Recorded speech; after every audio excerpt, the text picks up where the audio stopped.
Hello વિદ્યાર્થી મિત્રો, સ્વાગત છે તમારું મારી આ યુટ્યુબ ચેનલમાં।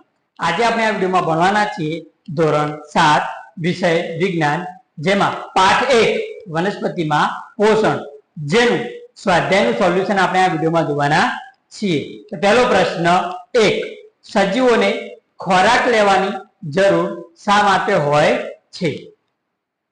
એમાં સજીવોને ખોરાક લેવાની જરૂર શા માટે હોય છે તેનો જવાબ કે સજીવોને કાર્ય કરવા માટે જરૂરી ઉર્જા મેળવવા, શરીરમાંથી થતી ભંગ તૂટના સુધારણા તેમજ શરીરને તંદુરસ્ત અને નિરોગી રાખવા, શરીરની વૃદ્ધિ અને વિકાસ માટે પણ ખોરાકની જરૂર હોય છે। એટલે કે આપણે કોઈ કાર્ય કરવું હોય તો એની માટે ઉર્જા જોઈએ, તે ઉર્જા આપણને ક્યાંથી મળી રહે?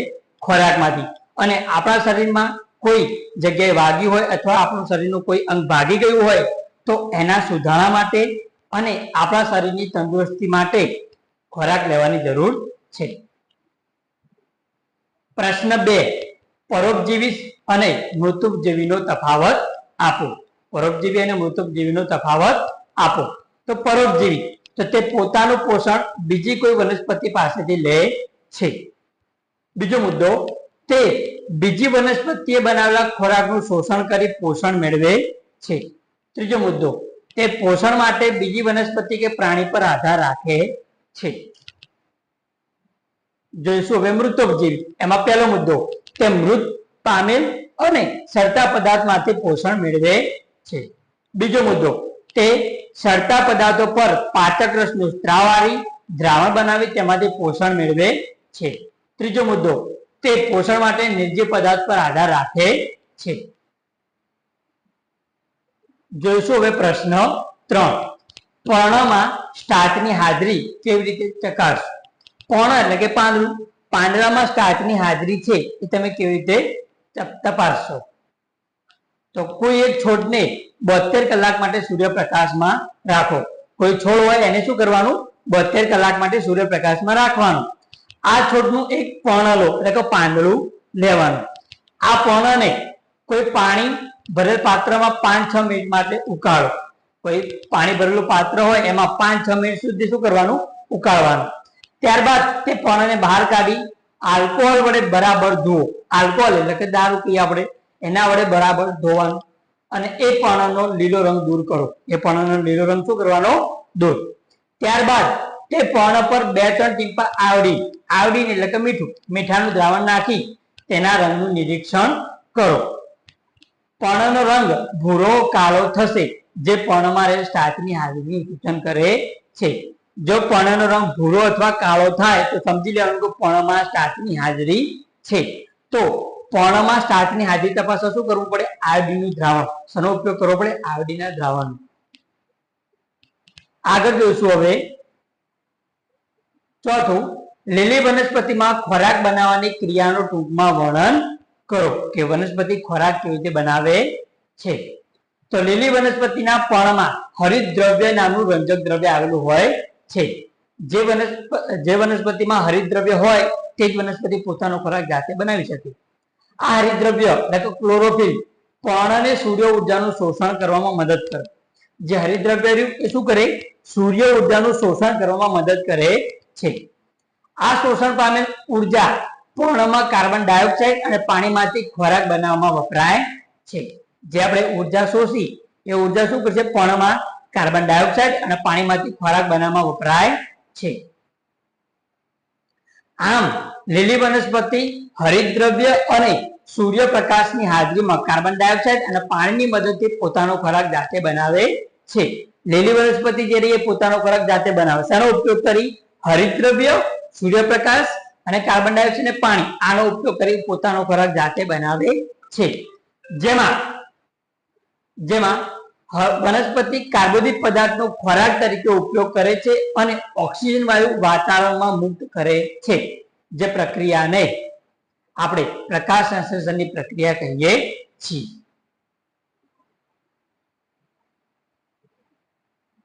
પાંચમો પ્રશ્ન, રેખાચિત્ર દ્વારા દર્શાવો કે વનસ્પતિ એ ખોરાક માટેનો અદ્વિતીય સ્ત્રોત છે।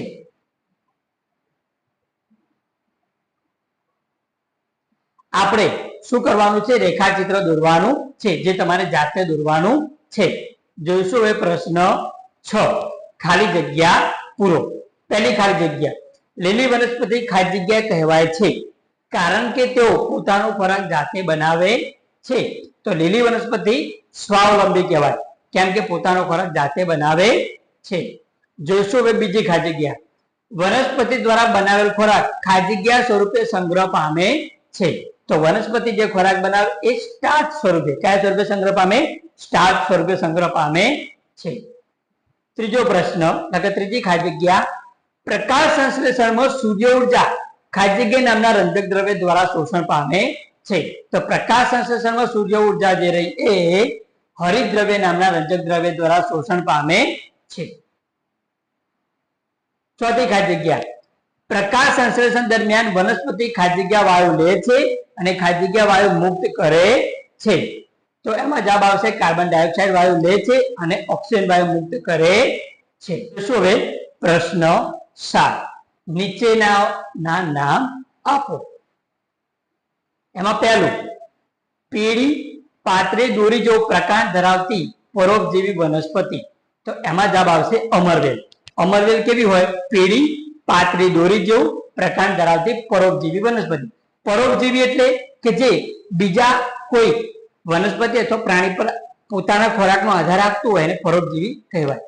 બીજું, સ્વયં પોષણ અને પરપોષણ બંને પ્રકારનું પોષણ ધરાવતી વનસ્પતિ. સ્વયં પોષણ અને પરપોષણ એમ બંને પ્રકારનું પોષણ ધરાવતી વનસ્પતિ કઈ?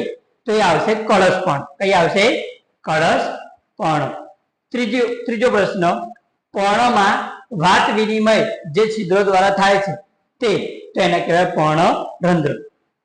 જોઈશું હવે પ્રશ્ન 8, સાચો વિકલ્પ પસંદ કરો. પહેલું, અમરવેલ એ ખાલી જગ્યાનું ઉદાહરણ છે. આપણને 4 ઓપ્શન આપેલા છે. તો અમરવેલ એ શું છે? પરપોષી. શેનું ઉદાહરણ છે? પરપોષી. બીજો વિકલ્પ, આ વનસ્પતિ કીટકોને ફસાવે છે અને આરોગે છે, એટલે કે ખાઈ જાય છે. તો એમાં આવશે જવાબ કળશપર્ણ, જે કીટાહારી વનસ્પતિ છે. ખાલી જગ્યા ત્રીજી, પ્રકાશ સંશ્લેષણ માટે વનસ્પતિનો કયો ભાગ વાતાવરણમાંથી કાર્બન ડાયોક્સાઇડ લે છે? તો વાતાવરણમાંથી કાર્બન ડાયોક્સાઇડ લે છે એ વનસ્પતિનો કયો ભાગ? તો પર્ણરંધ્ર. ચોથો વિકલ્પ, વનસ્પતિ વાતાવરણમાંથી કાર્બન ડાયોક્સાઇડ મુખ્યત્વે ખાલી જગ્યા દ્વારા લે છે. તો વનસ્પતિ વાતાવરણમાંથી કાર્બન ડાયોક્સાઇડ ક્યાંથી લે છે? પર્ણ દ્વારા. શાના દ્વારા લે? પર્ણ દ્વારા. જોઈશું હવે પ્રશ્ન 9, કોલમ 1 ને કોલમ 2 સાથે જોડકા જોડો. તો એમાં પહેલું હરિતદ્રવ્ય. તો હરિતદ્રવ્ય તો શું આવશે? પહેલામાં આવશે પર્ણ. હરિતદ્રવ્ય ક્યાં હોય? પર્ણમાં. એટલે કે 1 માં આવશે જવાબ ડી. કયો આવશે? ડી. બીજું નાઇટ્રોજન. તો નાઇટ્રોજનમાં શું આવશે? બેક્ટેરિયા.